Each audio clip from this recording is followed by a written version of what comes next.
Assalamualaikum warahmatullahi wabarakatuh. Salam jumpa pemirsa Televisi Republik Indonesia Stasiun Sulteng. Kembali kami hadir menjumpai pemirsa dalam segmen review akhir pekan dengan topik butuh kearifan dalam penanganan kasus JNI. Apa yang terjadi di PT Gunbuster Nickel Industri di Morowali Utara kini telah menjadi isu internasional. Pasalnya, perusahaan tersebut selain memang berasal dan dikelola oleh berbagai elemen, khususnya tenaga kerja dari Cina dan Indonesia, sehingga apapun yang terjadi dengan mudah terhembus ke berbagai negara di belahan dunia, khususnya di dua negara, yaitu negara Cina dan negara Indonesia.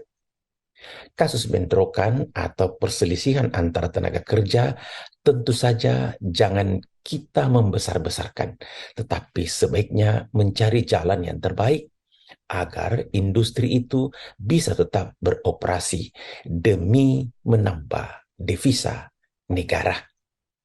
Bentrokan yang terjadi di PT Gunbuster Nickel Indonesia atau JNI di Kabupaten Morowali Utara kini harus mengalami kondisi stagnan aktivitas karena adanya gangguan internal. Terjadinya situasi gaduh antar karyawan masih dalam tahap identifikasi, walaupun isu yang berkembang sudah begitu jauh. Bahkan opini terkait antara kedua status karyawan lokal dan pendatang terus menjadi sumber bahasan para pengamat. Bukan tidak mungkin jika penyebabnya hanya karena perbedaan persepsi karena adanya kultur bahasa yang sulit dipertemukan, sehingga mengarah pada gesekan fisik keduanya, walaupun itu hanya bersumbu dari hal yang sepele.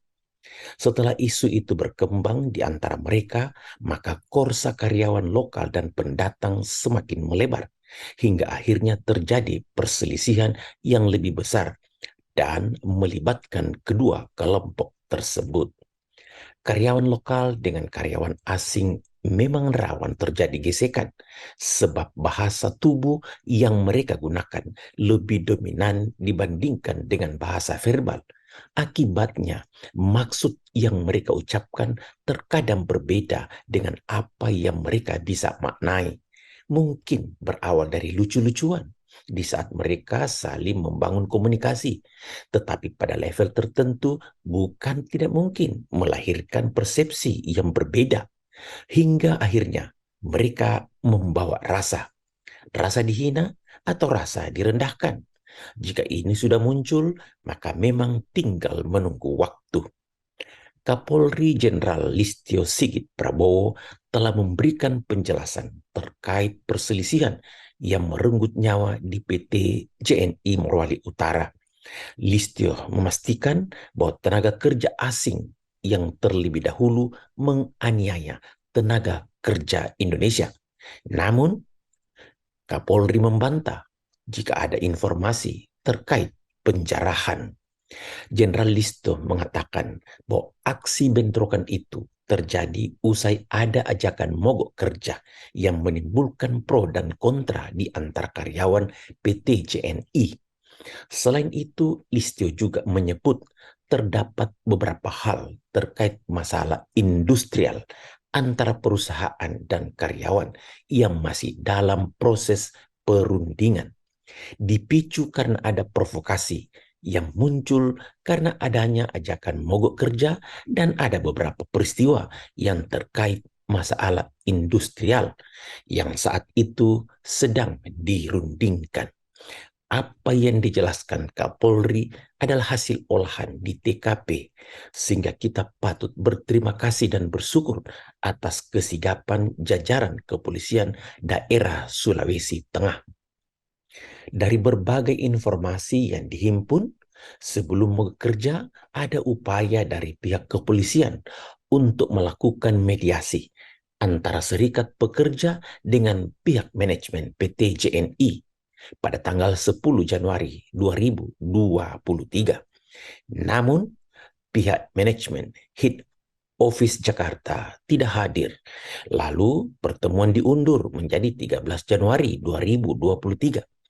Manajemen PT JNI hadir dalam pertemuan tersebut. Hanya saja tak dapat menyepakati perjanjian bersama lantaran manajemen PT JNI sampai saat ini belum mengakui keberadaan serikat pekerja atau serikat buruh di dalam PT JNI. Pihak manajemen PT JNI tidak bisa mengorganisir tenaga kerja asing yang berasal dari Cina dengan baik dan tidak bisa memberikan pemahaman dengan baik pula. Yang dapat dipastikan bahwa para pekerja asal Indonesia tidak membenci dengan orang Cina. Kita ini tidak benci orang Cina. Ngapain kita benci, kata mereka. Justru mereka itu bila perlu kita rekrut dalam satu wadah serikat jika memang itu ada aturan yang mengatur dan memungkinkan. Sehingga tenaga kerja asing dari Cina juga masuk dalam kebersamaan. Dan TKA Cina juga banyak yang terzalimi. Tenaga kerja Indonesia bukan manusia yang tidak berbudaya, tetapi dapat menghargai siapapun, termasuk saudaranya dari tenaga kerja asing dari negara Cina. Kita tentu berharap agar pemerintah, termasuk pihak kepolisian daerah Sulawesi Tengah, di bawah komando Irjen Polisi Dr. Andus Rudi Sufahriyadi untuk terus melakukan mediasi dalam rangka menenangkan situasi. Jika perselisihan itu terus berlanjut, maka mereka juga akan menerima dampak, terutama stagnannya aktivitas mereka. Kita juga memohon kepada semua pihak untuk tidak memanas-manasi situasi, agar kondisi ini secepatnya ditemukan jalan keluar yang terbaik.